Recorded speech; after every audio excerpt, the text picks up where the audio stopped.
শ্রী শ্রী রামকৃষ্ণ কথামৃত এই বিষয়েই অনুধ্যান করব। শ্রী শ্রী রামকৃষ্ণ কথামৃত আপনাদের অত্যন্ত পরিচিত একটি বিষয় এবং পছন্দেরও বটে। তাই আজকে আমরা শ্রী শ্রী রামকৃষ্ণ কথামৃত এর যে অংশটি পাঠ করব তার তারিখ হল 28শে নভেম্বর 1883। বিষয় হল শ্রীযুক্ত জয় গোপাল সেনের বাড়িতে শুভাগমন। এইটি শিরোনাম এবং বিভিন্ন বিষয়ের প্রসঙ্গ এখানে এসেছে। আমরা সেই সমস্ত বিষয় নিয়ে আজকের কথামৃত পাঠ শুরু করছি। আসুন, যারা এই মুহূর্তে আমাদের সঙ্গে যুক্ত রয়েছেন লাইভে, আমরা কথামৃত পাঠ যে স্তোত্রটি বা যে শ্লোকটি পাঠ করে শুরু করি সেটি আমরা সমবেতভাবে পাঠ করে শুরু করব আজকের শ্রী শ্রী রামকৃষ্ণ কথামৃত পাঠ। ওম তব কথামৃতম তপ্ত জীবনম কবিভিরৃতাম কলমশাপহম শ্রবণ মঙ্গলম শ্রীমদাততম ভুবি গৃণন্তি ये ভরিদা জনঃ। আশা করছি আপনারা যারা দূর থেকে যুক্ত আছেন এই মুহূর্তে আপনাদের শুনতে কোনো অসুবিধে হচ্ছে না। মাঝে মাঝেই সমস্যা হয়, যেমন আজকে সকালের লাইভে খানিকটা হওয়ার পরে কিছুতেই আর কানেক্ট করা গেল না। তার ফলে আপনাদের অসুবিধে হয়েছে। আমরা এই ধরনের অসুবিধে হলে তাৎক্ষণিকভাবে কিছু করতে পারি না, কিছু করার উপায়ও সেই মুহূর্তে থাকে না, কিন্তু আপনাদের অসুবিধে আমরা বুঝতে পারি। যে যখন মাঝপথে শোনার ব্যাঘাত হয় তখন খুবই খারাপ লাগে। আপনাদের যেমন আমাদেরও কিন্তু কম খারাপ লাগে না। যাই হোক, যন্ত্রের ওপরে আমাদের খুব একটা বেশি কিছু করার থাকে না। আশা করছি তাই এখন আপনারা সবাই মোটামুটি দেখতে ও শুনতে পাচ্ছেন। চলুন তাহলে আমরা শুরু করি আজকে শ্রী শ্রী রামকৃষ্ণ কথামৃত। একটু আগেই বলা হলো আজকের যে অংশটি আমরা পড়ব তার তারিখ হলো 28শে নভেম্বর 1883। শ্রীযুক্ত জয় গোপাল সেনের বাড়িতে শুভাগমন। শ্রীরামকৃষ্ণ দক্ষিণেশ্বরে থেকে মাঝে মাঝে ভক্তদের ডাকে তাদের বাড়িতে যেতেন এবং সেই রকম জয়গোপাল সেনের বাড়িতে তিনি গিয়েছিলেন। আর সেই প্রসঙ্গটি মাস্টারমশাই কথামৃতে উল্লেখ করেছেন। আমরা বর্ণনা অংশটি পড়ছি, যা খুব বেশি ব্যাখ্যার কিছু নেই। ইংরেজি 28শে নভেম্বর 1883। আজ বেলা 4:05টার সময় শ্রীরামকৃষ্ণ শ্রীযুক্ত কেশবচন্দ্র সেনের কমল কুটির নামক বাটিতে গিয়াছিলেন। কেশব পীড়িত, শীঘ্রই মর্তধাম ত্যাগ করিয়া যাইবেন। মানে এতটাই অসুস্থ সেখানে, তাই উল্লেখ করেছেন এই কথাটি। কেশবকে দেখিয়া রাত্রি 7টার পর মাথা ঘষা গলিতে শ্রীযুক্ত জয় গোপালের বাটিতে কয়েকটি ভক্ত সঙ্গে ঠাকুর আগমন করিয়াছেন। দেখুন, বর্ণনা সংক্ষিপ্ত, কিন্তু এই সংক্ষিপ্ত বর্ণনার ভেতরেও বোঝা যাচ্ছে যে শ্রীরামকৃষ্ণের মনের অবস্থা। তিনি কেশবচন্দ্র সেনকে অত্যন্ত ভালোবাসেন, তাই কেশবচন্দ্র সেনের কমলকুটির বাড়িতে গিয়েছেন। তিনি যেহেতু অত্যন্ত অসুস্থ, দেখে এসেছেন, খুব স্বাভাবিকভাবেই শ্রীরামকৃষ্ণের মন ভালো থাকার কথা নয়। তারপরে তিনি 8টার সময় জয় গোপাল সেনের বাড়িতে যাচ্ছেন। এই জয় গোপাল সেনের বাড়ি হচ্ছে মাথা ঘষা গলি। এবারে আমরা কি বর্ণনার পরে রয়েছে সেই অংশটি পড়ব। ভক্তেরা কত কি ভাবিতেছেন, ঠাকুর দেখিতেছি নিশিদিন হরি প্রেমে বিহ্বল। বিবাহ করিয়াছেন, কিন্তু ধর্মপত্নীর সহিত এইরূপ সংসার করেন নাই। ধর্মপত্নীকে ভক্তি করেন, পূজা করেন, তাহার সহিত কেবল ঈশ্বরীয় কথা কহেন, ঈশ্বরের গান করেন, ঈশ্বরের পূজা করেন, ধ্যান করেন, মাইক কোনো সম্বন্ধই নাই। ঈশ্বরী বস্তু আর সব অবস্তু ঠাকুর দেখিতেছেন।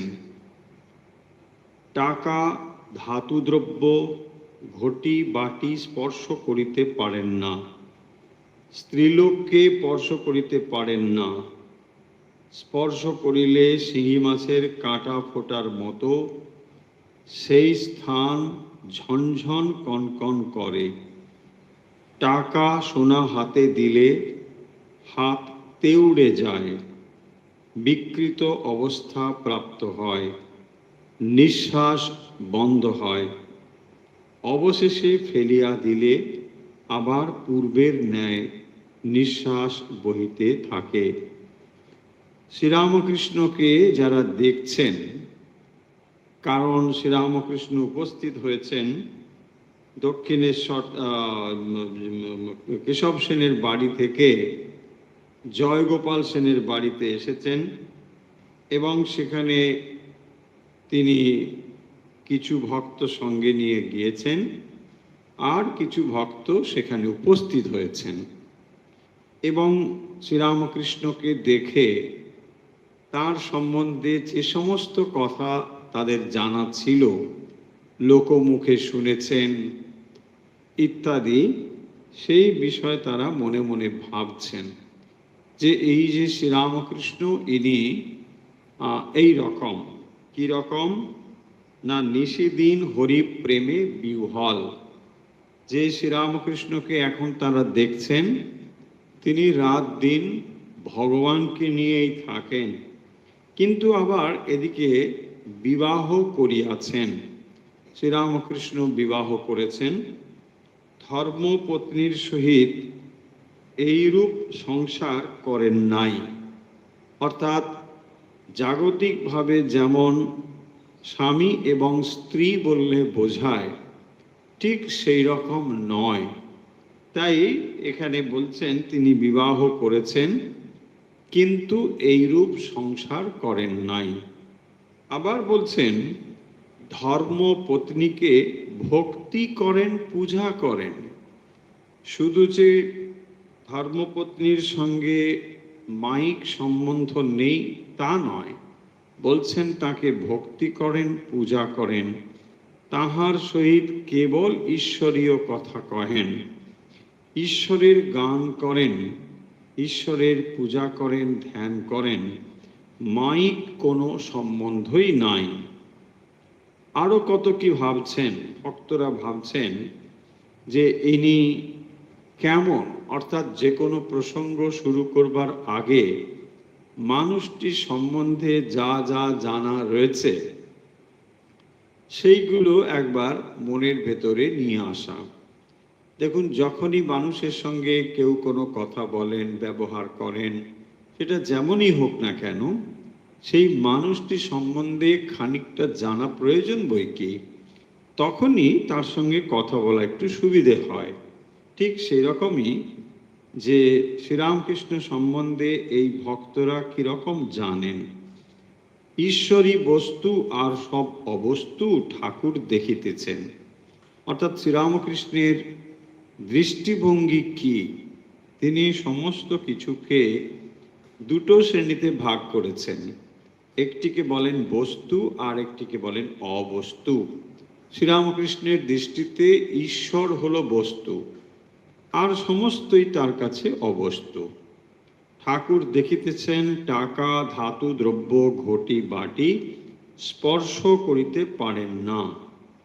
তাহলে ঠাকুর দেখেন সমস্ত বস্তুকে অবস্তুই দেখেন, একমাত্র ঈশ্বরকে তিনি বস্তু রূপেই দেখেন।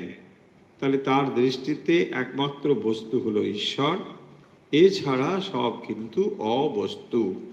এই হলো শ্রীরামকৃষ্ণের বিচার এবং দৃষ্টিভঙ্গি। আর তিনি কি করেন? টাকা, ধাতু, দ্রব্য, ঘটি, বাটি স্পর্শ করতে পারেন না। টাকা স্পর্শ করতে পারেন না, ধাতু দ্রব্য স্পর্শ করতে পারেন না, ঘটি, বাটি এসব স্পর্শ করতেই পারেন না। এবং বলছেন স্ত্রীলোককে স্পর্শ করিতে পারেন না। স্পর্শ করিলে শিঙি মাছের কাঁটা ফোটার মতো সেই স্থান ঝনঝন কনকন করে। এগুলো সবই শ্রীরামকৃষ্ণ সম্বন্ধে তখন মানুষের ভেতরে জানা ছিল এই কথাগুলো।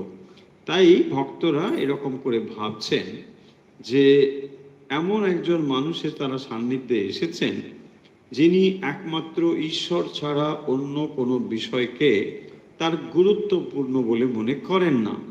শুধু তাই নয়, তিনি ধাতু দ্রব্য, ঘটি, বাটি এসব স্পর্শ করতে পারেন না। আর যদি কখনো এগুলো স্পর্শ হয় তাহলে কাঁটা ফোটার মতো ঝনঝন কনকন করে। সোনা হাতে দিলে হাতে উড়ে যায়। সোনা হাতে দিলে, অর্থাৎ সোনা, স্বর্ণ, এটি তিনি হাতে করতে পারেন না। এইসব ধাতু জিনিস হাতে করলে বা দামি জিনিস এগুলো হাতে করলে হাত বেঁকে যায়, নিঃশ্বাস রুদ্ধ হয়। যখন এমন অবস্থা হয় যে হাত বেঁকে যাচ্ছে, শ্বাস বন্ধ হয়ে যাচ্ছে, এই রকম অবস্থা তার হয়। অবশেষে ফেলিয়া দিলে আবার পূর্বের ন্যায় শ্বাস বইতে থাকে। দেখুন, এই কথাগুলো ভক্তরা শুনেছেন, কিন্তু এই রকম যে বাস্তবিক হতে পারে এটা তাদের ধারণাই ছিল না, যে সোনা স্পর্শ করলে হাত বেঁকে যেতে পারে। এরকম লোক মানে এখন ভাবাই মুশকিল যে এরকম বাস্তবিক কখনো হতে পারে। সাধারণ মানুষের হাত বেঁকে যায়, বেঁকে গিয়ে অন্য জায়গায় রেখে দেয়। কিন্তু ঠাকুরের হাতের এমন অবস্থা যে সেগুলোকে তিনি স্পর্শ করতে পারেন না, ঝনঝন কনকন করতে থাকে। আরো ভক্তরা ভাবিতেছেন, ভক্তেরা কত কি ভাবিতেছেন। যখন শ্রীরামকৃষ্ণকে এই রকম তার সম্বন্ধে তারা ভাবছেন, পাশাপাশি নিজের সম্বন্ধেও মানুষ চিন্তা করছেন। অর্থাৎ যখন ভক্তরা শ্রীরামকৃষ্ণকে দেখছেন, তার সম্বন্ধে যে কথাগুলো জানা ছিল সেগুলো যখন ভাবছেন যে এই মানুষটি এই রকম, এবারে নিজেদের সম্বন্ধেও তারা চিন্তা করছেন যে যে মানুষটি একমাত্র ঈশ্বর ছাড়া অন্য কোনো কিছু তার কাছে গুরুত্ব নেই, তিনি ধাতু স্পর্শ করতে পারেন না, স্ত্রীকে ভক্তি করেন, পুজো করেন, ইত্যাদি ইত্যাদি। এই সমস্ত কথা শোনার পরে একবার নিজেদের দিকে দৃষ্টি ফেরাচ্ছেন, দেখছেন যে নিজেদের অন্তরে কিরকম অবস্থা চলছে। তাই তুলনা করে একবার দেখছেন যে শ্রীরামকৃষ্ণ এইরকম, তাহলে কি আমাদের কি বলবেন? তিনি যদি এসে উপদেশ দেওয়া শুরু করেন, তাহলে নিশ্চয়ই যিনি পছন্দ করেন না যে জিনিসগুলো, সেগুলো তিনি উপদেশ তো দেবেন সেইভাবেই, কারণ তিনি সেগুলো করেন না। এই জন্যে চিন্তিত যে সংসার কি ত্যাগ করিতে হইবে, অর্থাৎ শ্রীরামকৃষ্ণ যেভাবে সংসার করছেন, একে সংসার করা তো বলে না। তিনি কেবল নামে মাত্র বিবাহ করেছেন, এটুকুই যদি বলা হয় সংসার, এই তার সংসার, আর কোনো কিছুই তার সংসারীর মতো নয়। ফলে যারা সংসার বা গৃহস্থ আশ্রমে রয়েছেন, তারা চিন্তা করছেন যে শ্রীরামকৃষ্ণ এসে যদি উপদেশ দেন, তাকে এখন কেবল দেখছেন, কথা কিন্তু শুরু হয়নি। তাহলে যদি এই মানুষটি কোনো উপদেশ দেন, তাহলে তিনি নিশ্চয়ই তার অনুভবের থেকেই কথাগুলো বলবেন। অর্থাৎ যে জিনিস তিনি পছন্দ করেন না, নিজে যেগুলো করেন না, সেগুলোই তো তিনি বলবেন যে আমি এটা করি না, তোমরা এটা করো না। কিন্তু দেখুন, সংসার কি ত্যাগ করিতে হইবে, পড়াশোনা আর কি করিবার প্রয়োজন, আর যদি বিবাহ না করি চাকরি তো করিতে হইবে না, বাপ মাকে কি ত্যাগ করিতে হইবে, আর আমি বিবাহ করিয়াছি, সন্তান হইয়াছে, পরিবার প্রতিপালন করিতে হইবে, আমার কি হইবে। একবার মাস্টারমশাই ভক্তদের পক্ষ থেকে তাদের মনোভাব উল্লেখ করেছেন, আবার তার ভেতরে নিজেকেও জুড়ে দিয়েছেন। অর্থাৎ ভক্তের ভাবনার ভেতরে তিনি নিজেকে যুক্ত করে তার ভেতরে যেমন যেমন ভাব, সেটাকে এখানে যুক্ত করেছেন। ভক্তেরা কত কি ভাবিতেছে, অর্থাৎ নিজেই তার ভাবনাগুলোকে ভক্তদের ভাবনা বলে উল্লেখ করছেন। কি উল্লেখ করছেন না, সংসার কি ত্যাগ করিতে হইবে, অর্থাৎ ঈশ্বরের দিকে মন দিতে গেলে যখন শ্রীরামকৃষ্ণ যে সংসার করছেন, একে যদি সংসার করা বলে, এই রকম সংসার তো যারা গারস্থ আশ্রমে থাকেন তারা করেন না, সাধারণত করেন না। তাই তার মনে হচ্ছে যে তাহলে নিশ্চয়ই তিনি এসে সংসার ত্যাগের কথাই তো বলবেন। এই রকম যদি শ্রীরামকৃষ্ণ হন, তিনি নিশ্চয়ই ত্যাগের উপদেশ দেবেন। আর এই ত্যাগের উপদেশ দিলে পরে সেগুলো কি আমরা গ্রহণ করতে পারবো? তাই তিনি চিন্তা করছেন পড়াশুনো আর করিবার প্রয়োজন কি। তো পড়াশুনো কিসের জন্যে? যে যদি চাকরি করা, পড়াশুনো করে লেখাপড়া শিখে মানুষ আয় উপার্জন করবে, এই বিবাহ, তারপর এই সব ভাবনাগুলো বলছেন। যদি সব ত্যাগই করতে হয়, তো তাহলে আর পড়াশুনোর কি দরকার, কি এইসব ব্যাপার সব যেন মাস্টারমশাইয়ের কাছে একেবারে একেবারে গোলমাল পাকিয়ে যাচ্ছে। তারপরে বলছেন যদি বিবাহ না করি চাকরি তো করিতে হইবে না। তাহলে যদি বিবাহ না করি, তাহলে উপার্জনের খুব একটা দরকার নেই, সংসার প্রতিপালনের জন্যই না মানুষের উপার্জন ইত্যাদি ইত্যাদি, তা যদি না হয় খুব সামান্যই। তারপরে কি বলছেন দেখুন, বাপ মাকে কি ত্যাগ করিতে হইবে, অর্থাৎ যদি সাধন ভজনে নিজেকে নিমগ্ন করতে হয়, তাহলে সংসার থেকে কি দূরে চলে আসতে হবে, পিতা মাতাকে ত্যাগ করে দিতে হবে, এইসব তার মনে উঠেছে। তারপরে বলছেন যে আর যদি বিবাহ, আর আমি বিবাহ করিয়াছি। দেখুন এখানে আমরা থেকে আমি এসে গেল।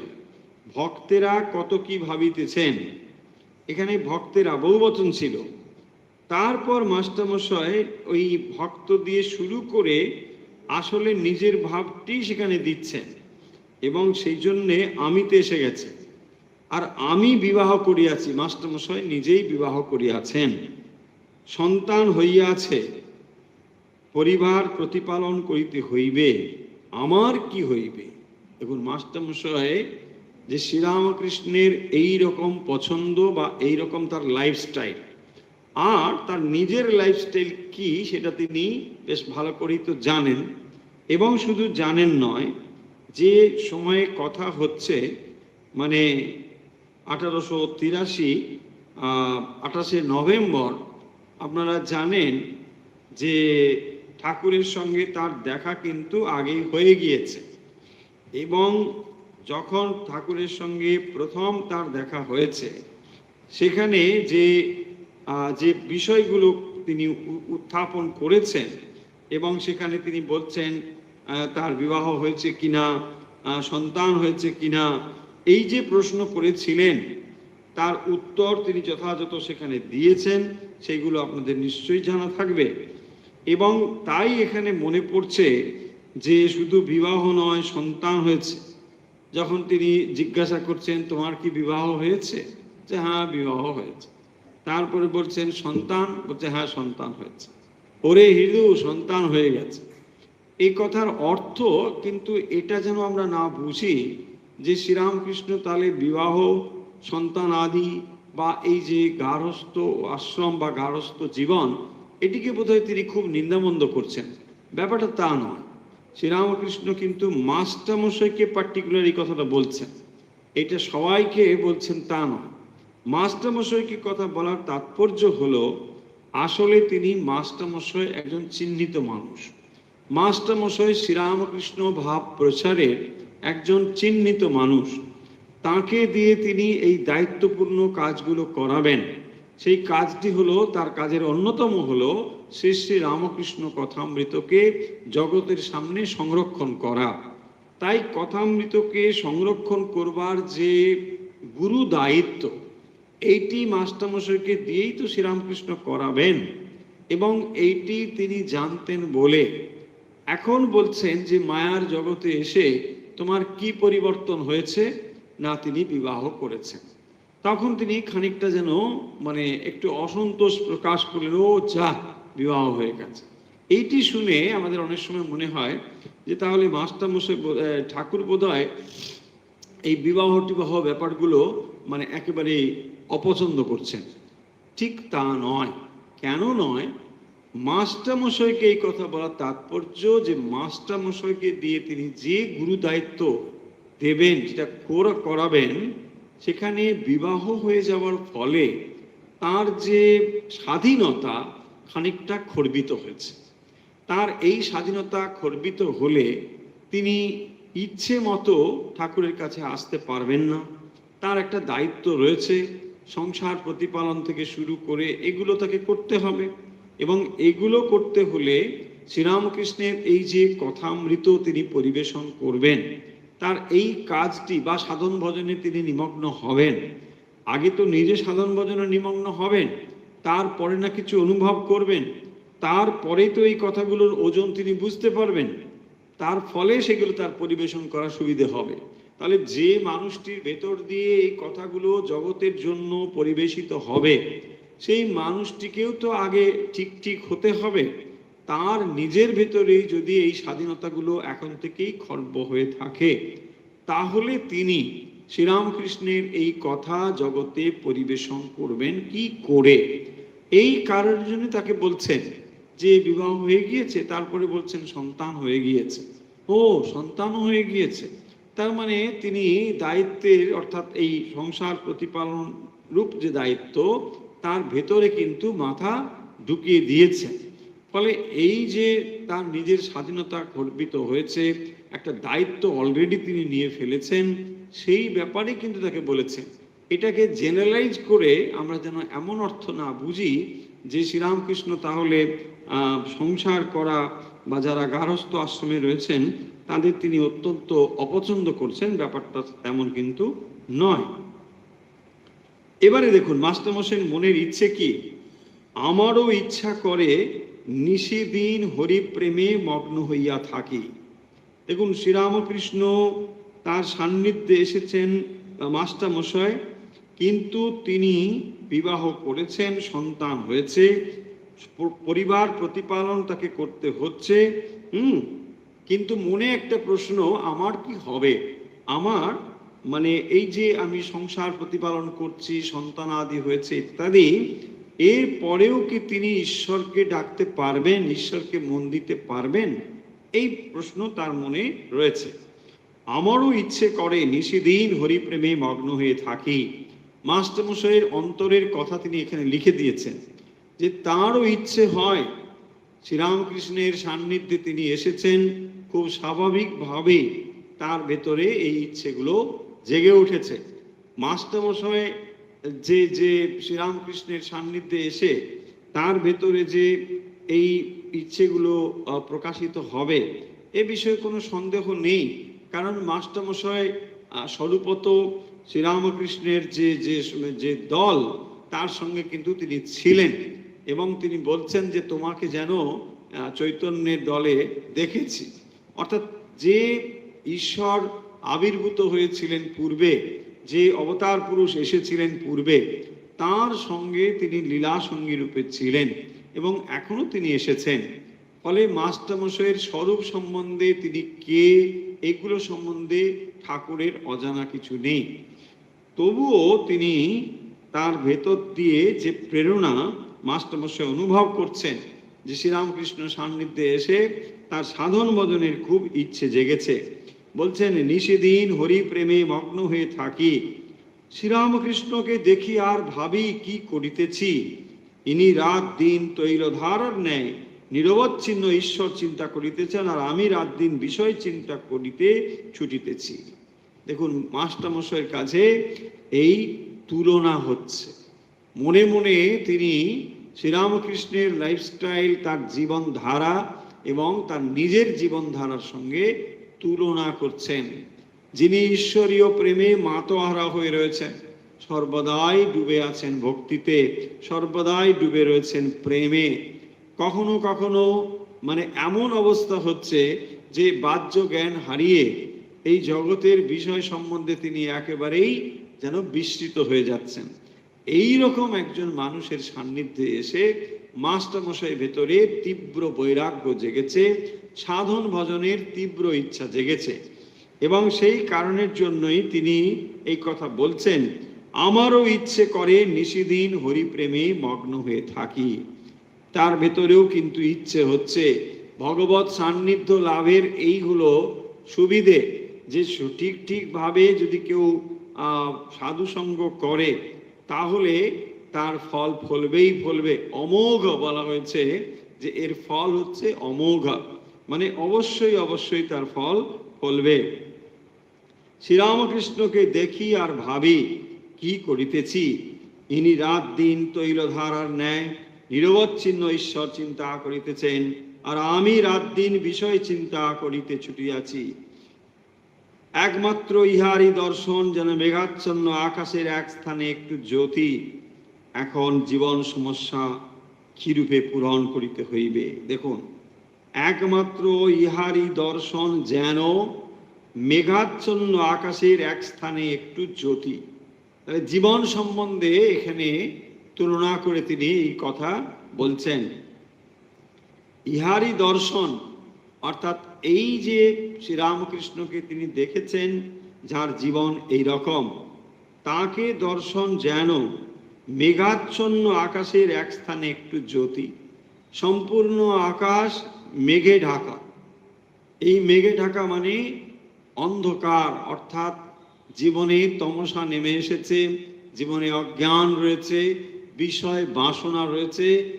একে তুলনা করা হয়েছে অন্ধকারের সঙ্গে, মেঘাচ্ছন্ন আকাশের সঙ্গে। তাহলে আকাশে যখন মেঘ ঢাকা থাকে তখন যেন আর কিছু করার নেই, চারিদিকে অন্ধকার, কিন্তু তার ভেতরেও এক স্থানে একটু জ্যোতি, একটু আলো। এই যে আলো, এখন জীবন সমস্যা কিরূপে পূরণ করিতে হইবে, অর্থাৎ শ্রীরামকৃষ্ণের দর্শনকে তিনি মেঘাচ্ছন্ন আকাশের ভেতরেও এক টুকরো জ্যোতির মতো মনে করছেন, যে এই শ্রীরামকৃষ্ণের দর্শন পেয়েছি, যতই জীবন আমার মেঘাচ্ছন্ন হোক, যতই জীবন আমার সমস্যা বহুল হোক, যতই জীবন আমাকে বিপদের মুখে নিয়ে যাক, তবুও একজন রয়েছেন যাকে আমি ধ্রুবতারা করতে পারি। সেই ধ্রুবতারার সন্ধান তিনি পেয়েছেন, তাকে দর্শন করেছেন, এবং তাই তিনি ভাবছেন তিনি হচ্ছেন জ্যোতি। এই যে জ্যোতি, সেই জ্যোতির দর্শন তিনি পেয়েছেন, যাকে তিনি সামনে রেখে জীবন সমস্যাকে সমাধান করতে পারেন। এই জীবন সমস্যা কিরূপে পূরণ করিতে হইবে, এখন তার ভিতরে এই চিন্তা যে শ্রীরামকৃষ্ণকে দর্শন করতে পেরেছি, একেবারে সব যে অন্ধকার আচ্ছন্ন হয়ে গেছে, সব যে মেঘে ঢাকা তা নয়, কোথাও যেন একটু আশার আলো, কোথাও যেন একটু আলো দেখতে পাচ্ছি, যাকে ধরে, যাকে অবলম্বন করে জীবন সমস্যার সমাধান সম্ভব। এখন সেটি কিভাবে সম্ভব, কিভাবে আমরা ভগবানকে অবলম্বন করে জীবনকে আমরা যথাযথভাবে প্রয়োগ করতে পারি। ইনি তো নিজে করে দেখালেন, তবে এখনো সন্দেহ? এই মাস্টারমশাই নিজে এখানে তার মনের কথা উল্লেখ করছেন যে তিনি করে দেখাচ্ছেন। এমন নয় যে শ্রীরামকৃষ্ণ কেবল কতগুলো কথা মুখে বলে যাচ্ছেন, তিনি নিজে তার যে কথা তিনি বলছেন তার একমাত্র উপমা বা উদাহরণ তিনি নিজেই। তাই তিনি বলছেন যে ইনি নিজে করে দেখালেন, তবে এখনো সন্দেহ, এখনো সন্দেহ হচ্ছে যে এইগুলো কি করে করি, তিনি এটা পেরেছেন, আমরা কি পারবো, ইত্যাদি। মাস্টারমশাই লিখছেন, ভেঙে বালির বাঁধ পুরাই মনের স্বাদ। সত্যি কি বালির বাঁধ, যদি তার উপর সেরূপ ভালোবাসা আসে আর হিসেব আসবে না। যদি জোয়ার ভাঙে জল ছুটে কে রোধ করবে, যদি জোয়ার গাঙে জল ছুটে কে রোধ করবে।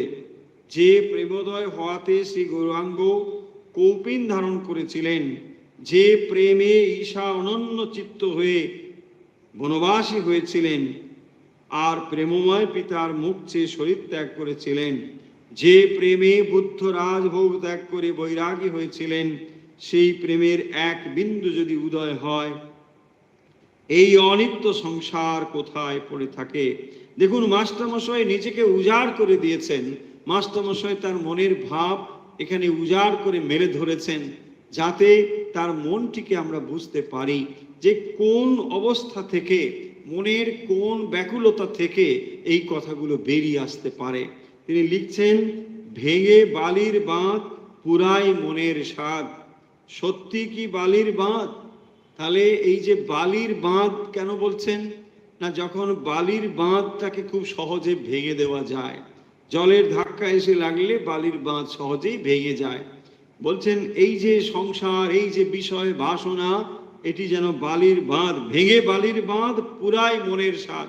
মনের স্বাদ হচ্ছে রাত দিন নিশিদিন ভগবানের নাম করি, তার প্রেমে মাতোয়ারা হয়ে থাকি। কিন্তু বলছেন এই যে বালির বাঁধ, নিজেই প্রশ্ন করছেন, সত্যি কি বালির বাঁধ? অর্থাৎ এই যে সংসার, এই যে বিষয় বাসনা, এটি যে বালির বাঁধ, যদি তার উপর সেইরূপ ভালোবাসা আসে আর হিসেব আসবে না।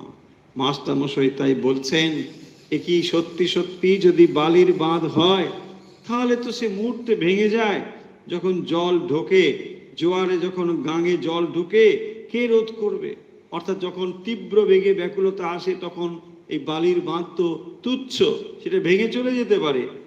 কিন্তু তিনি বলছেন, যদি তার ওপর সেই রকম ভালোবাসা আসে, তাহলে ভগবানের উপর যখন তীব্র ভালোবাসা আসে, তখন কেবলমাত্র এই বিষয় বাসনা বালির বাঁধের মতো খসে পড়ে, ভেঙে যায়। জল তখন হু হু করে ঢুকতে থাকে নদীতে। সেই কথাই বলছেন, যদি জোয়ার গাঙে জল ঢোকে, কে রোধ করবে? যে প্রেমোদয় হওয়াতে শ্রী গৌরাঙ্গ কৌপিন ধারণ করেছিলেন। তাহলে এবারে তিনি কতগুলো জিনিস এখানে তার মনের ভাবকে স্পষ্টীকৃত করবার জন্য, আরো স্পষ্টভাবে বোঝানোর জন্য আগের অবতার পুরুষরা যা করেছেন সে কথা এখানে উল্লেখ করছেন। যে প্রেমোদয় হওয়াতে শ্রী গৌরাঙ্গ কৌপিন ধারণ করেছিলেন। কৌপিন ধারণ হচ্ছে সন্ন্যাস গ্রহণের প্রতীক, তাই এখানে এই কৌপিন ধারণ শব্দটি বলেছেন। কৌপিন ধারণ মানে কেবলমাত্র কৌপিন আক্ষরিক অর্থে ধারণ তা নয়, কৌপিন ধারণ মনে হচ্ছে সন্ন্যাস গ্রহণ, অর্থাৎ সংসার আশ্রমকে তুচ্ছ করে সব কিছু ফেলে দিয়ে তিনি চলে গিয়েছিলেন। কে? শ্রী গৌরাঙ্গ। তাই জন্য বলছেন যে যে প্রেমোদয় হওয়াতে শ্রী গৌরাঙ্গ কৌপিন ধারণ করেছিলেন। অর্থাৎ এমন প্রেমের ডাক তার কাছে এলো, এমন ভগবানের প্রতি তার গভীর ভালোবাসা এলো, যাতে এই সংসার তুচ্ছ হয়ে গেল। তাকে তিনি ফেলে দিয়ে চলে গেলেন, সব কিছু ত্যাগ করে সন্ন্যাস গ্রহণ করে চলে গেলেন। বলছেন সেই প্রেম তাহলে কত গভীর, সেই ভালোবাসা ঈশ্বরের প্রতি, তাই তিনি চলে যেতে পারেন। যে প্রেমে ঈশা অনন্য চিন্ত হয়ে বনবাসী হয়েছিলেন, হ্যাঁ, ঈশা মসি, ভগবান ঈশা মসি, তিনি যেভাবে অনন্য চিন্ত হয়ে, আর কোনো চিন্তা নেই, এক চিন্তা ভগবানের চিন্তা, এবং সেভাবেই তিনি বনবাসী হয়ে চলে গিয়েছিলেন। প্রেমময় পিতার মুখ চেয়ে শরীর ত্যাগ করেছিলেন। হ্যাঁ, যখন আমরা জানি যে তিনি দেহত্যাগ করছেন, যেখানে অনেকেই বলেন যে ভগবান ঈশা মসি যীশুখ্রিস্ট, তিনি তাকে ক্রুশবিদ্ধ করা হয়েছিল ইত্যাদি। দেখুন, এটিও ভগবানের ইচ্ছেতেই হয়েছে। তিনি যদি নিজেকে এইভাবে তার লীলা সম্বরণ করবেন বলে না ভাবতেন, তাহলে মানুষের কি সাধ্য যে এটা করতে পারে? কেউ তা করতে পারে না। তিনি জানতেন যে তারই শিষ্য, তারই অন্তরঙ্গ ভক্ত, তারাই তার প্রতি বিরোধিতা করে এই রকম কাজ করবে, এটা তার অজানা ছিল না। তবুও তিনি এই কথাই জগৎ প্রচার করবার জন্যই তিনি এটি বলছেন যে ঈশ্বর কত মহান হন। তিনি এমনকি তার পরম যারা প্রিয় শিষ্য, তারাও তাকে যদিও তাদের প্রতি বিরোধিতা করে, তবুও কিন্তু তিনি মানুষকে ভালোবাসেন, তাদেরকে ক্ষমা করেন। এবং এই যে মহৎ বাণী, দেখুন জগতে মানে একেবারে মানুষের মুখে মুখে ঘোরে এই বাণী। এই জন্যই এটি ঘোরে যে তিনি কত যে উদার, কত যে মহান, সেটি দেখানোর জন্যে এই কথা বলছেন। কিন্তু এখানে তার ওই দিকটির থেকে যে দিকটি এখানে বেশি করে বলছেন, সেটি হচ্ছে যে অনন্য চিন্ত হয়ে তিনি বনবাসী হয়েছেন। অর্থাৎ সেই ভগবানের প্রেমময়ের যে আন্তরিক আহ্বান, যে ভালোবাসা, তা তিনি অন্তরে অনুভব করেছেন বলেই এই জাগতিক বিষয়কে তুচ্ছ করে তিনি বনবাসী হয়েছেন। শুধু নয়, এমনকি তিনি তার শরীরকেও ত্যাগ করে দিয়েছেন, যাতে করে সেই প্রেমময় ভগবানের আহ্বানে তিনি সাড়া দিয়েছেন। যে প্রেমে বুদ্ধ রাজভোগ ত্যাগ করে বৈরাগী হয়েছিলেন। পরপর কতগুলো জিনিস এখানে বলছেন যে ভগবান বুদ্ধ তিনি রাজভোগ ত্যাগ করে, রাজ সিংহাসন ত্যাগ করে, রাজার পুত্র তিনি, সমস্ত কিছু তার জন্যে আনন্দের সমস্ত উপকরণ তার জন্য সাজানো ছিল, কিন্তু তথাপি তিনি নেমে এসেছিলেন ধুলার পৃথিবীতে। এবং সেই জন্যে এই যে বলছেন যে কিসের টানে হয়েছিল, কি এমন তার ভেতরে ঘটে গেল, যে কি এমন প্রেমময়ের তিনি আহ্বান পেলেন যে এইগুলোকে তুচ্ছ করে ছাড়তে পারেন। সেই জন্য এখানে মাস্টারমশাইয়ের মনে এই প্রশ্নগুলো উঠেছে। সেই প্রেমের এক বিন্দু যদি উদয় হয়, এই অনিত্য সংসার কোথায় পড়ে থাকে। দেখুন, মাস্টারমশাই তাই তার মনের ভাবটি এখানে উজাড় করে দিয়ে বলছেন যে প্রেমে চৈতন্য মহাপ্রভু সন্ন্যাস গ্রহণ করছেন, যে ভালোবাসাতে ঈশা মসি তিনিও সব কিছু ত্যাগ করে চলে যাচ্ছেন, এমনকি নিজের দেহ ত্যাগ করে দিচ্ছেন। আবার যে প্রেমে ভগবান বুদ্ধ তিনি পথে নেমে এসেছেন, রাজভোগ, রাজ সিংহাসন, এই সমস্ত কিছু ছেড়ে। ফলে এই যে জিনিস তিনি বলছেন যে সেই প্রেমের এক বিন্দু যদি উদয় হয়, এই অনিত্য সংসার কোথায় পড়ে থাকে। সেই প্রেম তিনি আসলে অন্তরে অনুভব করতে অত্যন্ত আগ্রহী। যে প্রেম অন্তরে অনুভব যায়, সেই প্রেমই তিনি লাভ করতে চাইছেন। আচ্ছা, যারা দুর্বল, যাদের এই প্রেমোদয় হয় না, যারা সংসারী জীব, যাদের পায়ে মায়ার বেড়ি, তাদের কি উপায়? দেখি এই প্রেমিক বৈরাগী কি বলেন। দেখুন, মাস্টারমশাই শ্রীরামকৃষ্ণকে দেখছেন আর নিজের সঙ্গে তুলনা করছেন, আর নিজের অন্তরটি এখানে মেলে ধরেছেন। তিনি এই কথাগুলো নিজে লিখেছেন বলে আমরা মাস্টারমশাইকে জানতে পারছি। তিনি যদি এই কথাগুলো না লিখতেন তাহলে আমরা বুঝতেও পারতাম না, তার মনের ভাব তার ভেতরেই থেকে যেত। মাস্টারমশাই লিখেছেন যে এই প্রেমময় এই ঠাকুর শ্রীরামকৃষ্ণকে তিনি দর্শন করছেন একদিকে, যিনি জগৎ সংসারকে তুচ্ছ করে দিয়েছেন, যিনি ঈশ্বর ছাড়া আর অন্য কিছু ভালোবাসেন না, একমাত্র ভগবান বিষয়েই তিনি আনন্দ অনুভব করেন। এবং শুধু তাই নয়, তিনি আবার বিবাহ করেছেন, কিন্তু সে বিবাহ ঐহিক বিবাহগত নয়। আর একদিকে তিনি নিজে কি করেছেন, বিবাহ করেছেন, সন্তানাদি হয়েছে, তার সংসার প্রতিপালনের দায়িত্ব রয়েছে, বিষয় বাসনার দিকে রয়েছে, কাজের দিকে তাকে যেতে হয়, অর্থ উপার্জনের চেষ্টা করতে হয়। এই সমস্ত বিষয় নিয়ে তিনি মিলিয়ে ভাবছেন যে আমারও তো অন্তর কাঁদে, আমিও তো চাই রাত দিন নিশিদিন। তিনি লিখছেন যে নিশিদিন আমিও চাই ঈশ্বর প্রেমে মাতোয়ারা হয়ে থাকতে, নিরবচ্ছিন্ন ঈশ্বর ভগবত প্রেমে আমি মগ্ন হয়ে থাকতে। আমারও ইচ্ছে করে নিশিদিন হরিপ্রেমে মগ্ন হইয়া থাকি। ফলে মাস্টারমশাইয়ের যে ইচ্ছে হয়, সেই ইচ্ছে তিনি এখানে কিন্তু মেলে ধরেছেন সকলের জন্য, যে আমারও ইচ্ছে হয় আমি যেন ওই পদে নিজেকে সমর্পণ করতে পারি। শ্রীরামকৃষ্ণের জীবন একদিকে দেখছেন ঈশ্বরের জন্য সমর্পিত প্রাণ, আর নিজেকে দেখে তিনি ভাবছেন আমি কি করছি, সেই প্রেম কবে হবে যে প্রেমে চৈতন্য মহাপ্রভু সব ত্যাগ করে সন্ন্যাস গ্রহণ করেছিলেন, যে প্রেম লাভ করে ঈশা মসি ভগবান যীশু খ্রিস্ট নিজের দেহকে ত্যাগ করেছিলেন, বনবাসী হয়ে গিয়েছিলেন, এমনকি যে প্রেম অন্তরে অনুভব করে ভগবান বুদ্ধ সমস্ত কিছু ত্যাগ করে দিয়েছিলেন, রাজসুখ সব ত্যাগ করে তিনি নেমে এসেছিলেন। এই যে বিষয়গুলো, তারপরে তিনি বলছেন সেই প্রেমের এক বিন্দু যদি উদয় হয়, এই অনিত্য সংসার কোথায় পড়ে থাকে। মাস্টারমশাই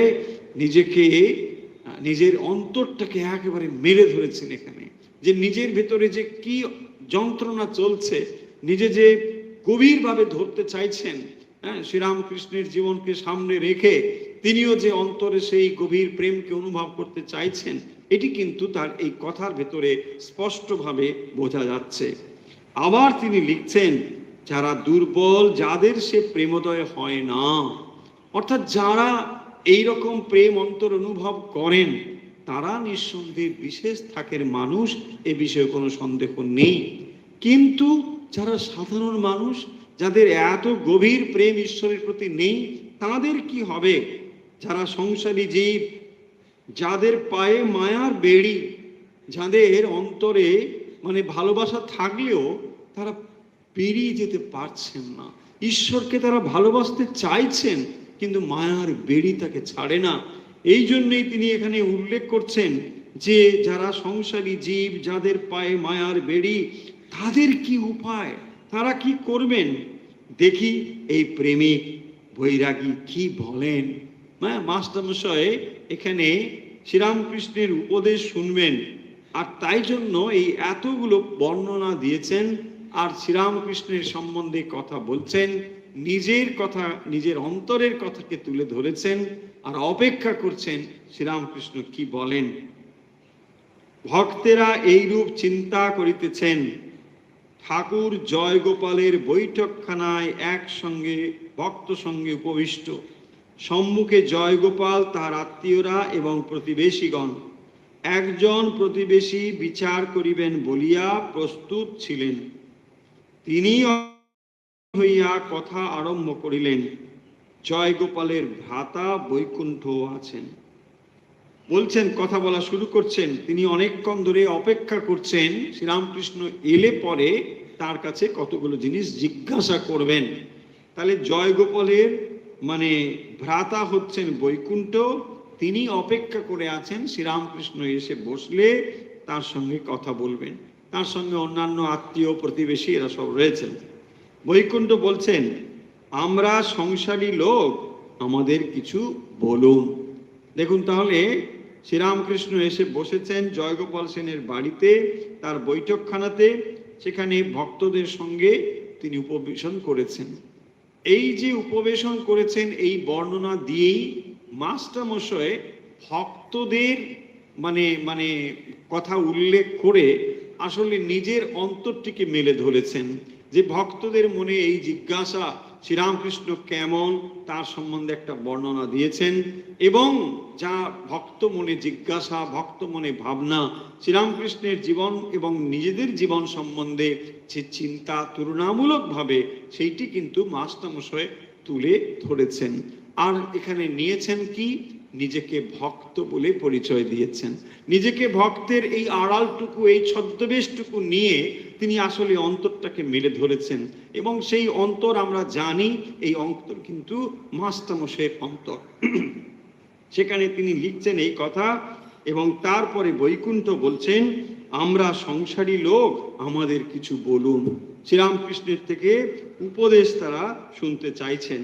শ্রীরামকৃষ্ণ বলছেন, তাকে জেনে এক হাত ঈশ্বরের পাদপদ্ম রেখে আর এক হাতে সংসারের কার্য করো। বৈকুণ্ঠকে তিনি বলছেন, তাকে জেনে এক হাত ঈশ্বরের পাদপদ্মে রেখে আর এক হাতে সংসারের কাজ করো। তাহলে শ্রীরামকৃষ্ণ বলছেন যে সংসারী লোক আমাদের কি হবে, এই প্রশ্নের উত্তরে তিনি বলছেন যে তাকে জেনে এক হাত ঈশ্বরের পাদপদ্মে রেখে।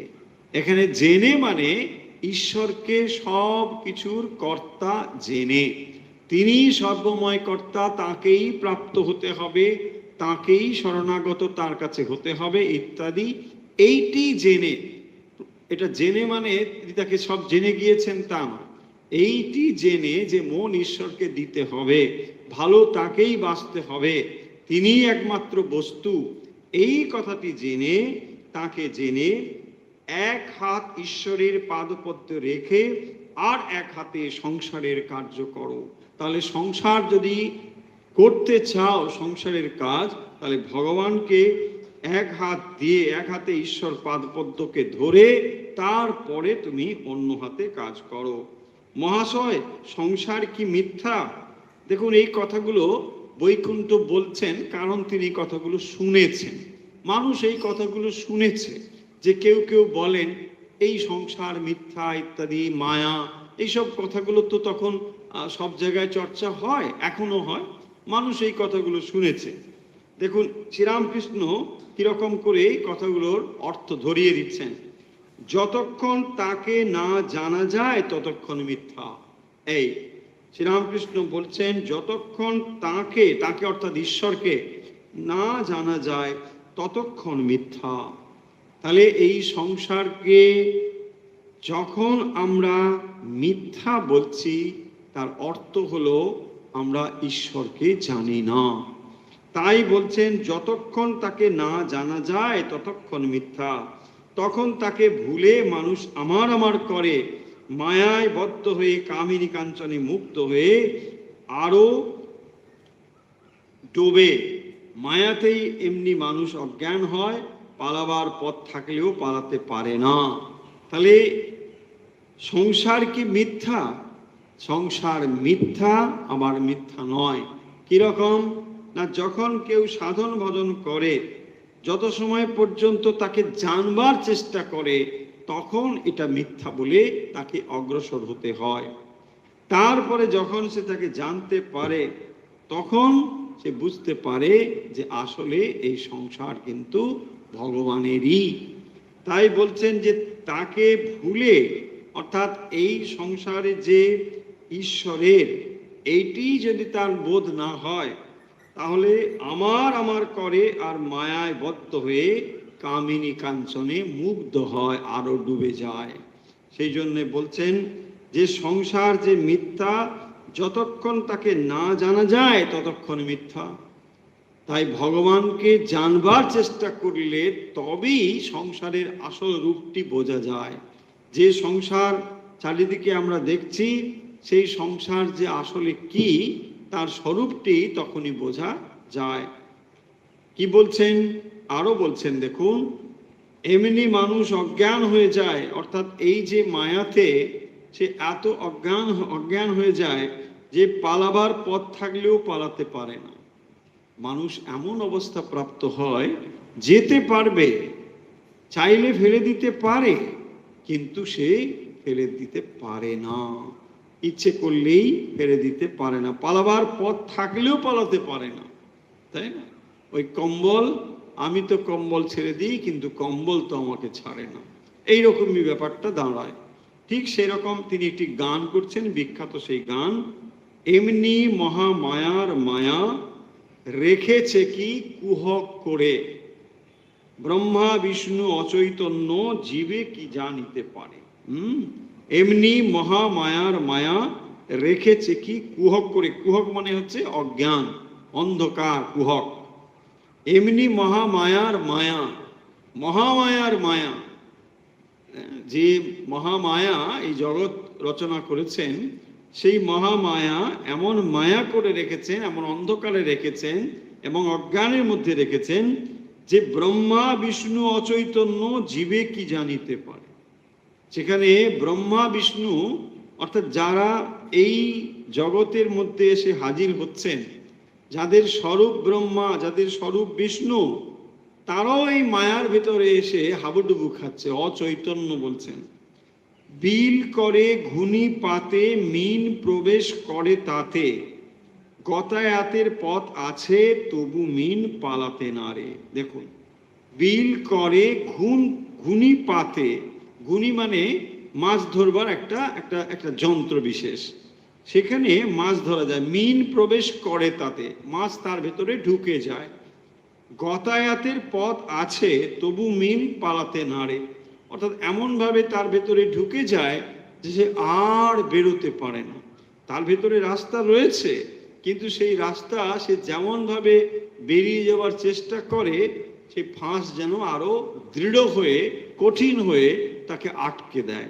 সেই কথাই বলছেন, গুটি পোকায় গুটি করে পালালেও পালাতে পারে, মহামায়ায় বদ্ধ গুটি আপনার নালে আপনি মরে। উপমা দিয়ে বলছেন, গুটি পোকায় গুটি করে, গুটি পোকা মানে ওই ওই যে যে শোয়া পোকা বড় হলে পরে সেখানে একটা গুটি তৈরি করে, রেশম রেশম কীট দিয়ে যে রেশমের গুটি তৈরি হয়, সেইটি বলছেন যে গুটি করে পালালেও পালাতে পারে, সে ইচ্ছে করলে চলে যেতে পারে, কিন্তু ওর ভেতরেই ওই যে পোকা, সে একটা গুটি তৈরি করে ওর ভেতরেই সে থাকবে। তাই বলছেন, মহামায়ায় বদ্ধ গুটি আপনার নালে আপনি মরে, নিজের লালা দিয়ে এটাকে সে তৈরি করেছে সেই গুটি, এবং তার ভেতরে সে নিজে আবদ্ধ হয়ে থাকে এবং এখানেই সে প্রাণ হারায়। বলছেন এই এই অবস্থা জীবেরও, জীব নিজের দুর্দশা নিজেই ডেকে নিয়ে আসে। পথ রয়েছে, ইচ্ছে করলে সে ভগবানের দিকে মন দিতে পারে, কিন্তু এমন অবস্থা যে সে ভগবানের দিকে মন দেয় না। এইটি প্রসঙ্গক্রমে শ্রীরামকৃষ্ণ বলছেন, যেখানে বৈকুণ্ঠ প্রশ্ন করছেন যে আমরা সংসারী লোক, আমাদের কিছু বলুন। বলছেন, হ্যাঁ, হবে না কেন, এক হাত ঈশ্বরের পাদপদ্মে রেখে আর এক হাত সংসার কাজ করো, তাহলেই হবে। তারপরে বলছেন যে এই জগৎ মিথ্যা সম্বন্ধে তিনি বলছেন যে যত সময় পর্যন্ত ঈশ্বরকে না জানা যায় ততক্ষণ কিন্তু মিথ্যা। তার মানে সাধন ভজনের সময়েও এই জগৎকে মিথ্যা বলে অগ্রসর হতে হবে। তাহলে এই জগৎ মিথ্যা, সত্য হচ্ছেন ঈশ্বর। এই ঈশ্বরকে জানলে পরে তখন জগৎকে অন্য রূপে অনুভব করা যায়। তাহলে যাকে আজকে মিথ্যা বলে মনে হচ্ছে, তখন এর স্বরূপটাকে জানা যায় ঈশ্বরকে জানলে পরে। এই কথা শ্রীরামকৃষ্ণ বলছেন। আর তারপরে বলছেন যে এই মায়া কত শক্তিশালী, মহামায়ার মায়া, মায়া এত শক্তিশালী যে জীব ইচ্ছে করলে পালাতে পারে, তবু সে পালায় না। ব্রহ্মা বিষ্ণু অচৈতন্য জীবে কি জানিতে পারে। ব্রহ্মা বিষ্ণু যখন এই মায়ার ভেতরে এসে হাজির হন, তখন এই অবস্থাই হয়। দেখুন, বলছেন পূর্ণ ব্রহ্ম ভগবান রামচন্দ্র, তার কি অবস্থা দেখুন, তিনি সব জানেন, তিনি পরমেশ্বর, তিনি এই জগতের অধিপতি, তার অজানা কিছুই নেই।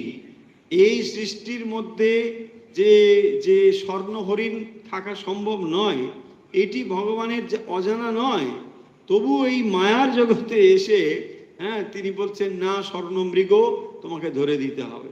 তিনি ছুটলেন স্বর্ণমৃগ ধরবার জন্য। ভাবুন কি অবস্থা। ফলে এই কথাই এখানে বলছেন যে ব্রহ্মা বিষ্ণু অচৈতন্য, এখানে ব্রহ্মা বিষ্ণু এই মহামায়া এমনই তার মায়া, এমনই তার কুহক, এমনই তার ভেলকি, যে জীবকে তিনি চোখ ধাঁধিয়ে দেয়। যেন জীব এর যত বুদ্ধিমান হোক না কেন, তার ভেতরে এইরকম অবস্থা হতে পারে। তাই বলছেন একমাত্র আশ্রয় হচ্ছেন ভগবান। তাই ভগবানকে যদি কেউ জানতে পারে, ভগবানকে লাভ করবার জন্য যদি চেষ্টা করতে পারে, তাহলে ঈশ্বরের কৃপায় এই মহামায়ার যে যে যে বন্ধন, তার থেকে সে মুক্ত হয়ে যেতে পারে। আজকের কথা আমরা এখানেই শেষ করছি। আজ আমরা